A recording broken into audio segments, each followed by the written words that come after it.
Et pourtant, dans ces films, il n'y a aucun des éléments de ce qu'on a l'habitude d'appeler le langage cinématographique. Certainement pas. Mais est-ce que le langage cinématographique n'est pas une invention commode pour expliquer nos désirs et nos rêves? Oui, il n'y a pas de choix, par exemple, du cadre, de gros plans ou de plans éloignés. Tout est fait du même point de vue. Alors, qu'en savons-nous? Je ne suis pas de votre avis. Hein. Qu'en savons-nous? Parce que ça n'est pas parce que l'opérateur, humble serviteur de la réalité, plaçait sa caméra sans se dire « Ah, tel angle, tel angle et tel angle », ça n'empêche pas que l'angle n'était l'œuvre de son talent, inconsciemment.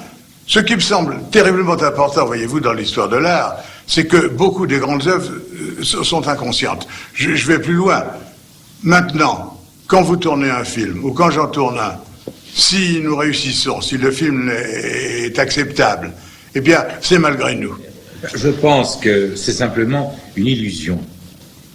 Une illusion qui vient du fait que le film actuellement a 1500 mètres, 300 mètres, 250 mètres, donc on colle bout à bout des morceaux. Le problème, à la découverte du cinéma, on avait X mètres, pas plus. Il fallait donc, en X mètres, composer quelque chose. Quand on regarde très attentivement les films Lumière,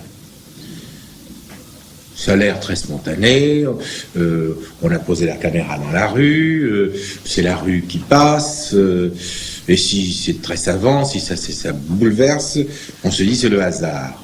Or ce n'est pas le hasard, parce que vous avez par exemple les prises de lumière qui sont évidentes. Par exemple, quand vous voyez par exemple dans un film de Louis Lumière, comme par hasard, il y a une question de chronomètre. Vous avez un film, il dure tant, puisque le plan dure tant. Bon, comme par hasard, ça commence avec un tramway qui entre dans l'image, à droite, puis il y a tout un mouvement, puis ça s'achève par un tramway qui entre dans l'image, à gauche. Vous croyez que c'est un hasard? Pas du tout un hasard. Ils ont repéré, ils ont vu pendant un certain temps comment ça se passait, ils ont choisi le meilleur angle de prise de vue, et ils ont réussi la chose la plus extraordinaire, la chose qu'on a oubliée, c'est que dans ces quelques secondes, ils ont réussi à mettre dans une image, sans changer la place de la caméra, le maximum de plans.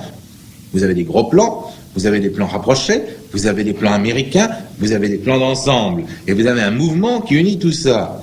Et ce n'est pas le hasard, c'est la science.